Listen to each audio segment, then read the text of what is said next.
Welcome back to another episode of Out Loud Geek, where we discuss news and views about pop culture, science fiction, fantasy, food, cooking, the outdoors, and more. With Christmas over and New Year's only a few days away, let's review how this year's movies performed at the box office. A lot of movies were released this year that had production budgets of at least $20 million, though there were fewer than last year, but more so than in 2022. So let's find out how well they did.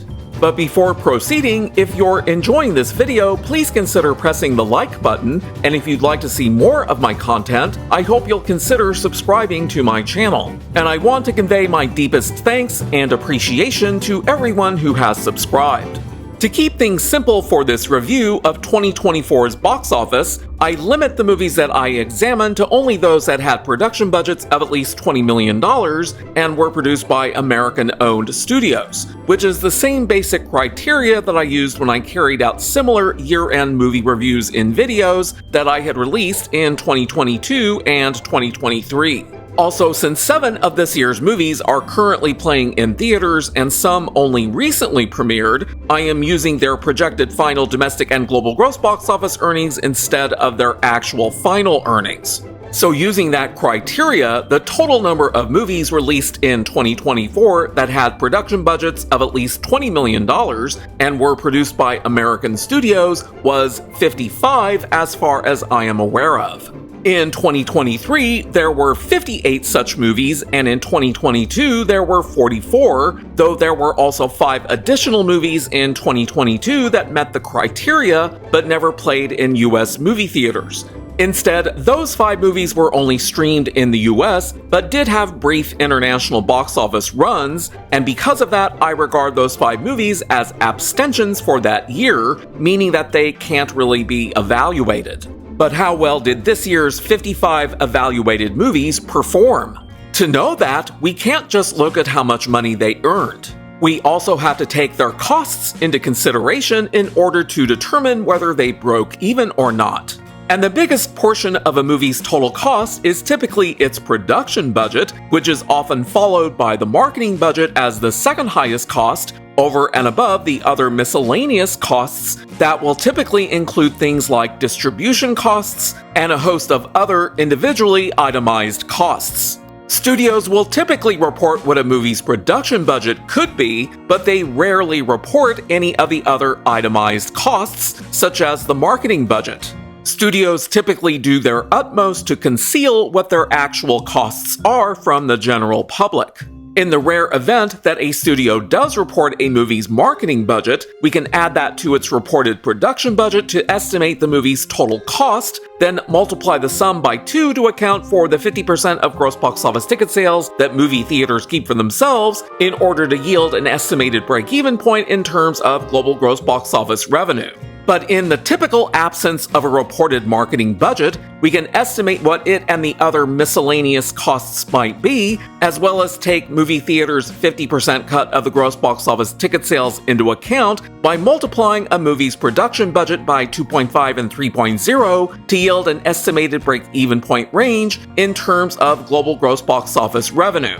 And of this year's 55 evaluated movies, only one had a reported marketing budget, which was that huge flop Borderlands, so for the other 54 movies, I'm using estimated marketing budgets to calculate their estimated break-even point ranges. And as it turns out, only 19 of these 55 movies broke even, 31 flopped, and 5 were in the gray zone. Which means that the differences between their final global gross box office earnings and their estimated break-even point ranges are too small to make precise determinations.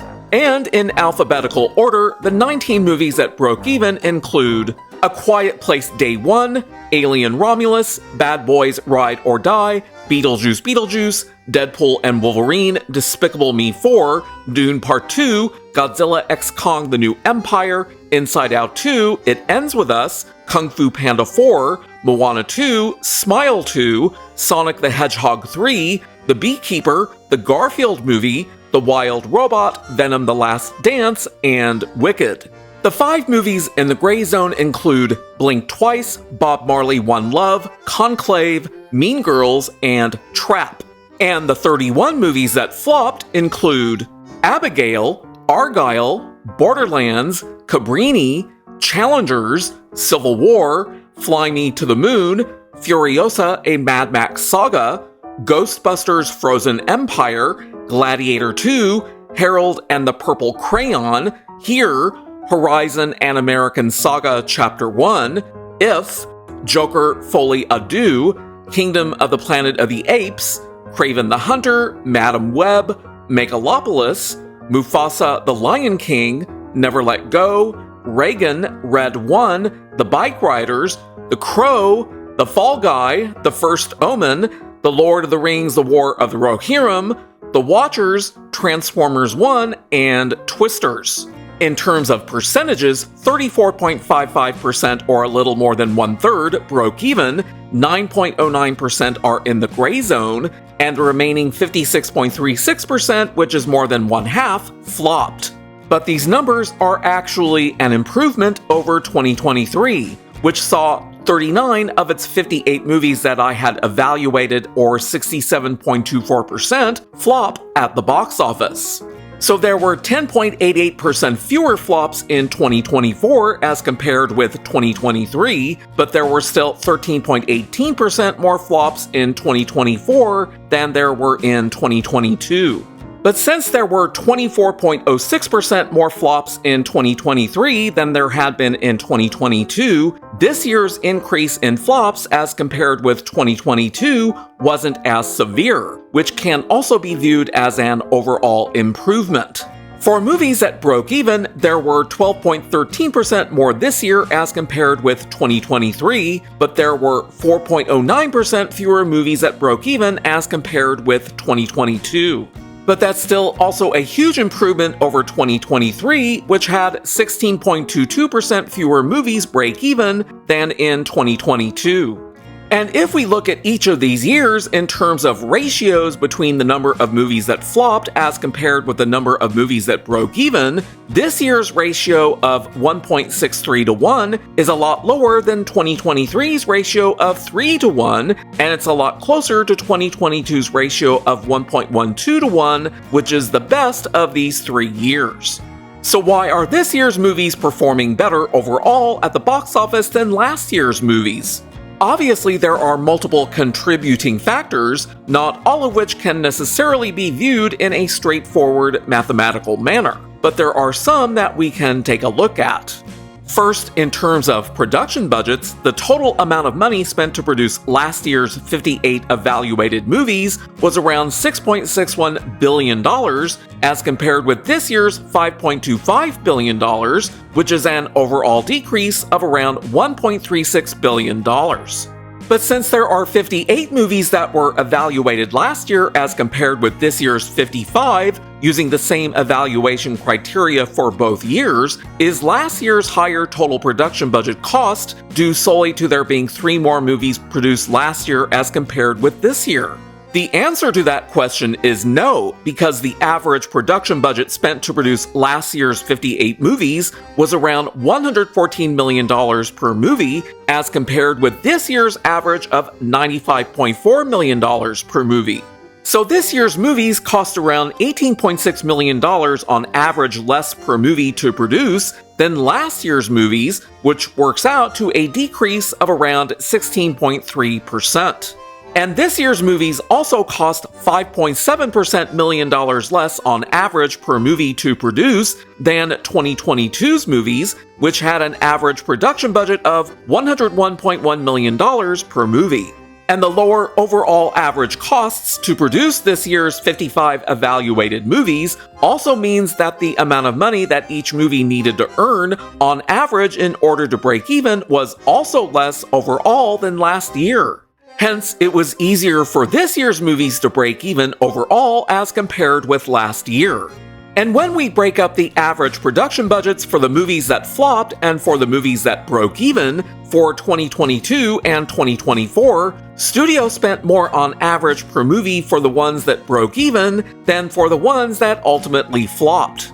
But the exact opposite is true for 2023, when studios spent more on average to produce the movies that flopped than on the movies that broke even. So 2024 reversed studios' failed backward spending on last year's movies. Now, in terms of total global gross box office earned, this year's movies, which includes the projected estimated final global gross box office revenue for 7 movies that are still playing in theaters, have earned slightly less overall than last year's 58 movies by around $220 million. But when broken down into average final global gross box office earnings per movie, we get values of $330.2 million per movie for 2022, $263.5 million per movie for 2023, which was a decline of $66.7 million on average per movie as compared with 2022, and finally, $273.8 million per movie for 2024, which was an increase of $10.3 million on average per movie as compared with 2023, but a decline of $56.4 million on average per movie as compared with 2022. So this year's movies performed better overall than last year's, but not as well as 2022's. But to gain additional perspective, if we multiply the average production budget per movie for each of the 3 years by 2.5 and 3.0 to obtain average estimated break-even point ranges, we get the following chart, which is very revealing. For 2022, its average final global gross box office earnings of $330.2 million per movie was well above its entire average estimated break-even point range, which is reflected by the fact that it has a ratio of movies that flopped to movies that broke even of only 1.12 to 1. But for 2023, its average final global gross box office earnings of $263.5 million per movie falls short of its entire average estimated break-even point range, which is reflected by the fact that it has a ratio of movies that flopped to movies that broke even of 3 to 1. 2024 was an improvement over 2023 as illustrated by its average final global gross box office earnings of $273.8 million per movie, sitting within its average estimated break-even point range as reflected by its ratio of movies that flopped to movies that broke even of 1.63 to 1. So the way that I like to think about 2024 is that it had fewer overpriced rotten movies than last year overall, but still had some truly rotten movies of its own that made it worse overall than 2022. And while that may be an oversimplification, it fits the data for these 3 consecutive years in terms of the movies that Hollywood produced and how well they performed at the box office. So what have been 2024's best movies to date?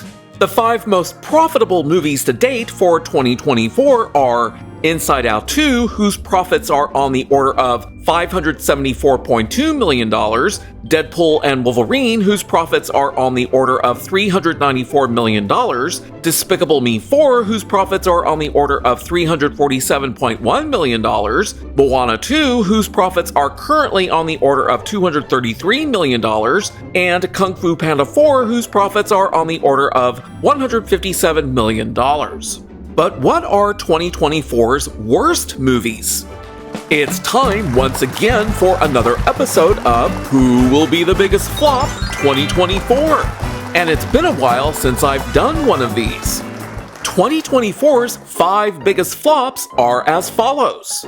With a production budget of $168 million, pathetic worldwide box office earnings of $172.4 million, and losses on the order of $123.8 million to $165.8 million, our 5th biggest flop for 2024 is none other than Furiosa: A Mad Max Saga. With a production budget of $120 million, very pathetic worldwide box office earnings of $13.9 million, and losses ranging from $143.1 million to $173.1 million, our 4th biggest flop for 2024 is Megalopolis.